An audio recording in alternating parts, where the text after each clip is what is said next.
حضرت ابو سفیان رضی اللہ تعالیٰ عنہ فرماتے ہیں کہ جنگ کے حالات میں نے اپنی آنکھوں سے دیکھے۔ میں حضور علیہ الصلوۃ والسلام کے ساتھ تھا۔ کیفیت اس طرح کی ہو گئی کہ ارادہ یہ ہوا کہ کچھ دیر پیچھے ہٹا جائے اور پھر نئی منصوبہ بندی کے ساتھ حملہ کیا جائے، لیکن میں نے حضور کی مقدس سواری کی لگام تھامی ہوئی تھی۔ حضور آگے ہی بڑھتے چلے جاتے، آگے ہی بڑھتے چلے جاتے، حالانکہ جنگ کا نقشہ کوئی اور رنگ بتا رہا تھا، کچھ اور صورت اختیار کر رہا تھا، لیکن حضور بڑھتے جا رہے ہیں۔ تو کہتے ہیں میں نے عرض کی یا رسول اللہ صلی اللہ علیہ وسلم 2 قدم پیچھے ہٹ کے نئی منصوبہ بندی کے ساتھ آگے نہ بڑھیں۔ تو حضور نے فرمایا نہیں، اب پیچھے نہیں ہٹنا۔ انا النبی لا کاذب، انا ابن عبد المطلب لا کاذب، پیچھے نہیں ہٹنا۔ کیوں کہ میں نبی ہوں، بات یہ بھی سچی ہے، اور میں عبد المطلب کا پوتا ہوں، بات یہ بھی سچی ہے۔ پیچھے نہیں اب ہٹنا، اب آگے بڑھیں گے، اب جد و جہد کریں گے، اپنی زندگی میں عزم کے ساتھ آگے بڑھیں گے۔ کمزور باتیں، کمزور ارادے اور جلدی تھک جانا، جلدی ہار مان جانا، جلدی دوستی لگانا اور جلدی ناراض ہو جانا، جلدی تعلق بنانا، جلدی سے توڑ بھی دینا، جلدی سے کسی کشتی میں سوار ہونا اور جلدی سے اکتا بھی جانا، جلدی سے کسی مقام پر اپنے آپ کو کھڑا کرنا اور جلدی سے اس مقام کو بدلنے کی کوشش کرنا، اس سے انسان کبھی کوئی کام نہیں کر سکتا۔ اس کا عزم، اس کا حوصلہ، یہ بنیادی ضرورت ہے، اور سیرت پاک اس کا بنیادی درس دیتی۔ دوسری بات یہ ہے کہ یاد رکھیے گا، زندگی میں ایسا نہیں ہوتا کہ انسان کو سارا رستہ چھاؤں والا ہی ملے۔ کچھ دن ایسے بھی آتے ہیں جن میں دن بھی لمبے ہوتے ہیں اور دھوپ بھی سخت ہوتی ہے، اور کبھی کبھی ان دنوں میں روزے بھی رکھنے ہوتے ہیں۔ اب انسان کا کمال یہ ہے کہ جس طرح اس نے ٹھنڈے دن گزارے ہیں اور آرام کے دن گزارے ہیں، وہ سخت دھوپ کے دن بھی اسی مزے سے گزارے۔ وہ بار بار اگر شکوہ کرے گا، بار بار اگر تکلیف اپنی بتائے گا، بار بار اپنے زخم دکھائے گا تو کمزور پڑے گا۔ جب آپ چلتے ہیں، بڑا آسان سفر ہو نا، بڑا ایزی سفر ہے، خیر اب تو بڑی جلدی لوگ تھک جاتے ہیں۔ ہم اپنے بزرگوں سے سنتے تھے کہ لوگ بحری جہاز کے ذریعے حج کرنے جاتے تھے تو 6 مہینوں میں لوٹ کے آتے تھے۔ اب جو حاجی عمرے والے جاتے ہیں نا، حج اور عمرے پہ، ان کے کپڑوں کی استری نہیں ٹوٹتی۔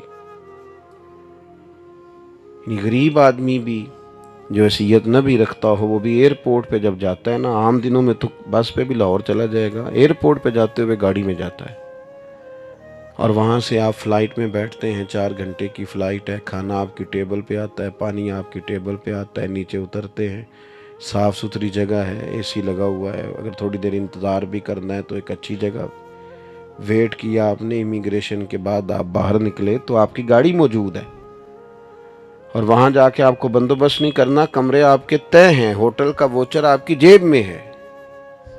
ناراض نہ ہونا، اتنی سہولتیں ہیں، پر بندے خوش کوئی نہیں، پھر بھی کوئی شکوہ، کوئی پریشانی، کوئی دکھ، جس سے پوچھ لیں وہ پریشان ہی پریشان ہے۔ اللہ جانے کی اس بات میں کیا ایسی خاص منظر سامنے آ گیا ہے۔ او خدا کے بندوں، ان لوگوں سے پوچھو جو بحری جہاز کا سفر کرتے، 8 دن جانے میں لگتے، 8 دن آنے میں لگتے، 6 مہینے کا سفر ہوتا، کیسی صحبتوں سے لوگ وہاں پہنچتے، پھر جا کے بعض لوگ اپنا کھاتے، اپنا پکاتے، لیکن وہ ذہنوں میں جلد بازی ہے، پریشانی ہے، جذباتیت ہے۔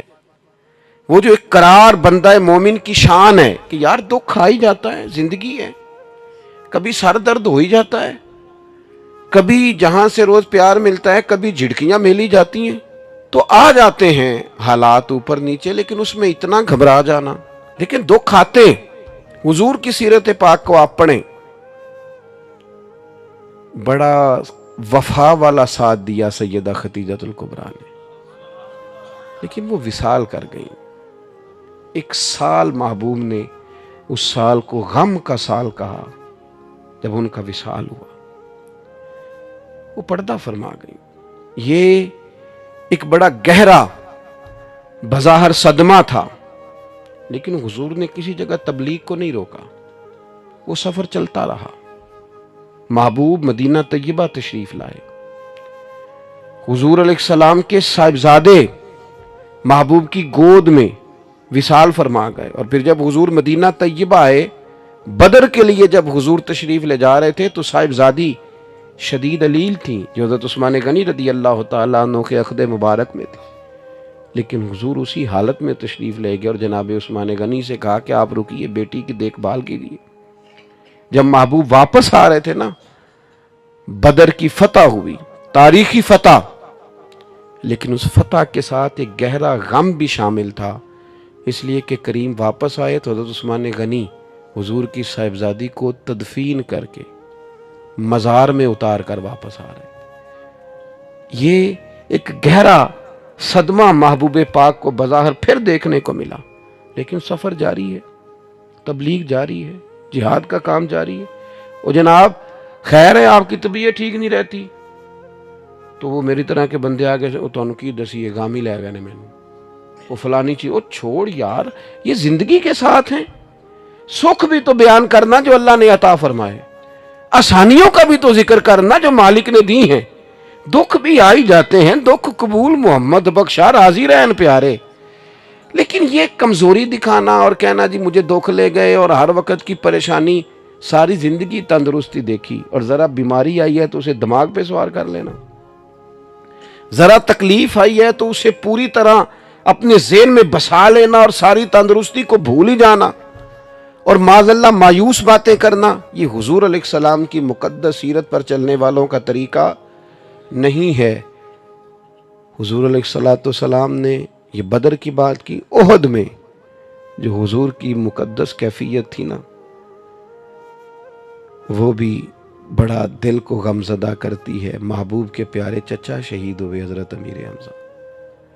بڑا پیار تھا حضور کو حضرت عبداللہ سے، ان کا وصال ہوا. بڑے بڑے کبار صحابہ اس جنگ میں چلے گئے. 70 کے قریب لوگ احد کے میدان میں شہید ہوئے اور دردناک شہادتیں. کافروں نے حد کر دی ظلم کی، لیکن یہ سفر جاری رہا. اس کے بعد کوئی ایسا تو نہیں ہوا کہ اب ہم جہاد میں نہیں جا سکتے، معاذ اللہ کمزور ہو گئے. صحابہ گئے، خندق میں گئے، خیبر میں گئے. حضور نے اسی جذبے کے ساتھ خطبے دیے، آگے بڑھنا ہے اور آگے بڑھنا ہے، آگے جانا ہے، منزل ابھی دور ہے. لوگ آتے بھی رہتے ہیں، لوگ جاتے بھی رہتے ہیں، لیکن زندگی کا سفر جاری رہنا چاہیے. یہ 2 4 5 دکھوں کو دیکھ کر وہاں روک نہ جائیں. میں دیکھتا ہوں بعض لوگ بیمار اتنے نہیں ہوتے جتنے پریشان ہوتے ہیں، تکلیف اتنی نہیں ہوتی جتنی ذہنی طور پر الجھاؤ میں. یعنی وہ ڈاکٹر صاحب سے پوچھ رہے ہیں کہ کتنا کچھ لگ جائے گا ٹھیک ہوتے، تو ڈاکٹر کہہ رہا ہے جی مجھے تو خود نہیں پتا، دوائی لکھ دی ہے، اللہ کرم فرمائے گا. اور میں بھی اسی طرح دوائی کھاتا ہوں جس طرح آپ کھاتے ہیں. الجھے نہیں، پریشان نہ ہوں. ہم رسول کائنات کے ماننے والے ہیں، ہم حضور کے غلام ہیں. سیکھے تو صحیح ہمارے نبی نے ہمیں کیا عطا کیا ہے. اور پھر تیسری بات، شکوے نہیں. زندگی میں شکوے بندے کو بے چین کرتے ہیں. شکوے کبھی نہ کریں. شکوے کمزور لوگ کرتے، ہارے ہوئے بندے شکوے کرتے ہیں، کمزور لوگ شکوے کرتے ہیں. شکوے نہیں. آپ کسی کا شکوہ شروع کر لیں، آپ کا دل سخت ہونے لگ جائے گا. اس بندے کے اور عیب آپ کو نظر آنے شروع ہو جائیں گے، اس کی اور کمزوریاں آپ کے سامنے واضح ہونی شروع ہو جائیں گی. آپ شکوہ شروع کر دیں، معاذ اللہ زندگی کی اور کئی محرومیاں سامنے آئیں گی. مجھے یہ بھی نہیں ملا، مجھے وہ بھی نہیں ملا، مجھے فلانے بندے نے، پھر تو آپ الجھ گئے. شکوہ کرنے سے بے چین ہوتا ہے بندہ، اور بندہ شکر کرے تو اللہ اس کے دل کو تسلی عطا کرتا ہے. وہ شکر کرے کہ فضل ہی فضل ہے، کرم ہی کرم ہے، عطا ہی عطا ہے، رحمت ہی رحمت ہے. خدا جانے بلندی ہے کہ پستی پر جہاں میں ہوں وہاں کوئی نہیں. وہ اللہ کریم کی بارگاہ میں اس کے مزاج میں تشکر ہی تشکر، عطا ہی عطا ہو. جب آپ شکوے کا، آپ نبی پاک علیہ السلام کی حیات مبارکہ کو دیکھیں. حضور کی ساری حیات مبارکہ ہمیں شکر کا سبق دیتی. ساری رات محبوب مصلی پہ کھڑے ہیں، مقدس قدموں میں ورم آ گئے. سیدہ عائشہ صدیقہ فرماتی ہیں، مسلم کی حدیث ہے، یا رسول اللہ آپ اتنی ساری عبادت میں مشقت فرماتے ہیں، حالانکہ آپ کے صدقے اللہ اگلوں پچھلوں کو معاف کرے گا۔ آپ کو تو اللہ نے بڑی عظمتوں سے مالا مال فرمایا۔ تو حضور فرمانے لگے عائشہ آپ نے بتایا نا اللہ کا مجھ پر بڑا انعام ہے، تو پھر میں اپنے رب کا شکر گزار بندہ نہ بنوں؟ یہ میرا ساری رات کا قیام یہ شکر کے لیے، یہ میرا سجدہ شکر کے لیے۔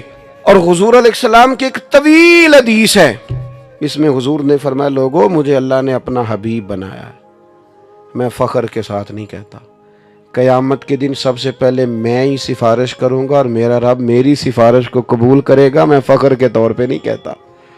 حضور فرمانے لگے جنت کا دروازہ سب سے پہلے میں کھلواؤں گا، میں فخر کے طور پر نہیں کہتا۔ محبوب پاک علیہ الصلوۃ والسلام فرمانے لگے سب سے زیادہ کثرت جنت میں میری امت کی ہوگی، میں فخر کے ساتھ نہیں کہتا۔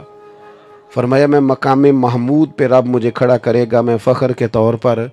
آپ کبھی دیکھیں تحدیث نعمت پر سرکار نے کتنا کچھ بیان فرمایا، میرے رب نے مجھے یہ بھی دیا، میرے رب نے مجھے یہ بھی دیا، میرے رب نے مجھے یہ بھی دیا۔ کہاں کہاں کس کس رنگ میں حضور اللہ تعالیٰ کا شکر ادا کرتے ہیں۔